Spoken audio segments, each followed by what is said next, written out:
My fellow Americans, on yesterday I went before the Congress to speak for the first time as President of the United States.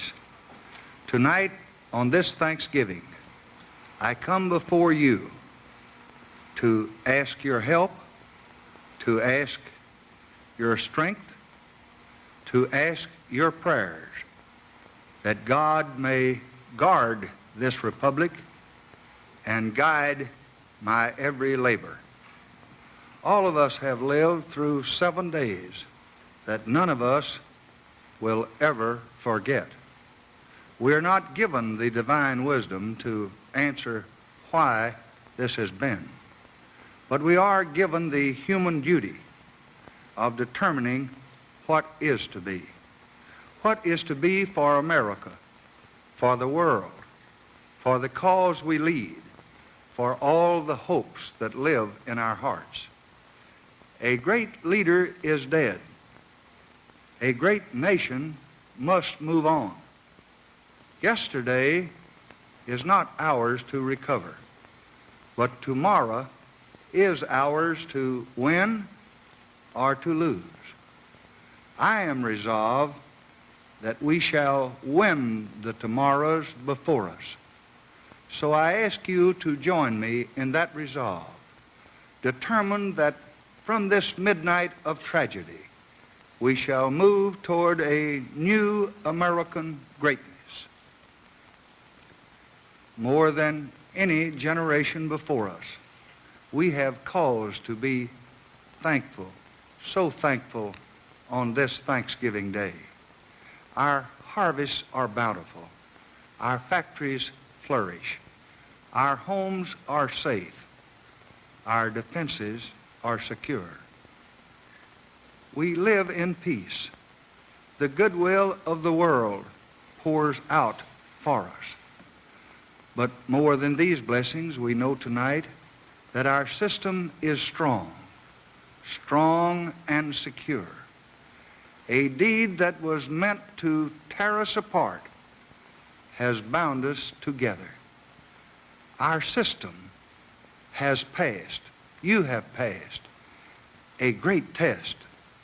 You have shown what John F. Kennedy called upon us to show in his proclamation of this Thanksgiving, that decency of purpose, that steadfastness of resolve, and that strength of will which we inherit from our forefathers.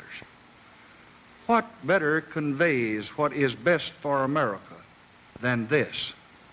On Saturday, when these great burdens had been mine only hours, the first two citizens to call upon me and to offer their whole support were Dwight D. Eisenhower and Harry S. Truman.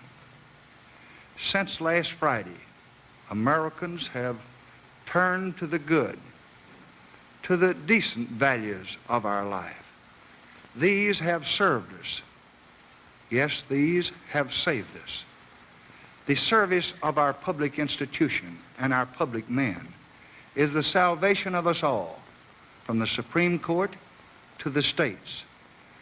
And how much better would it be, how much more sane it would be, how much more decent and American it would be if all Americans could spend their fortunes and could give their time and spend their energies helping our system and its servants to solve your problems instead of pouring out the venom and the hate that stalemate us in progress. I have served in Washington 32 years. 32 years yesterday. I have seen 5 presidents fill this awesome office. I have known them well, and I've counted them all as friends. President Herbert Hoover, President Franklin Roosevelt, President Harry Truman, President Dwight Eisenhower, and President John Kennedy. In each administration, the greatest burden that the president had to bear had been the burden of his own countrymen's unthinking and unreasoning hate and division. So in these days, the fate of this office is the fate of us all. I would ask all Americans on this day of prayer and reverence to think on these things. Let all who speak and all who teach and all who preach and all who publish and all who broadcast and all who read or listen, let them reflect upon their responsibilities to bind our wounds, to heal our sores, to make our society well and whole for the tasks ahead of us.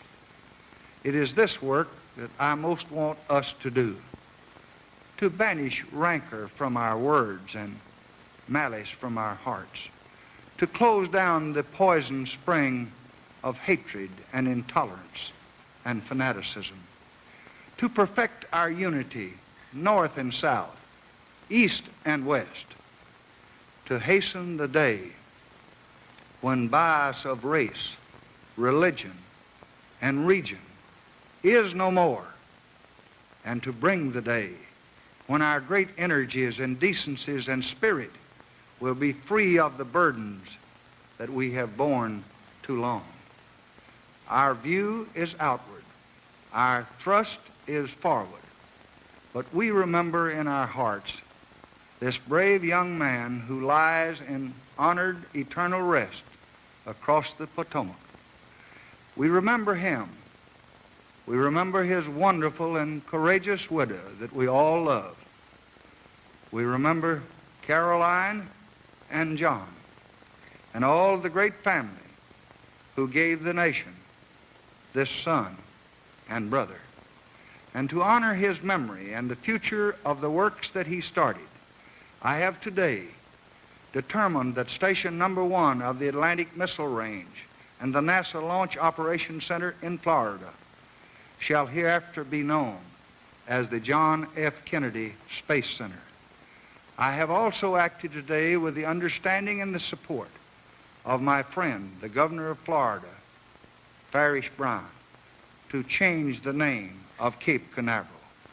It shall be known hereafter as Cape Kennnedy.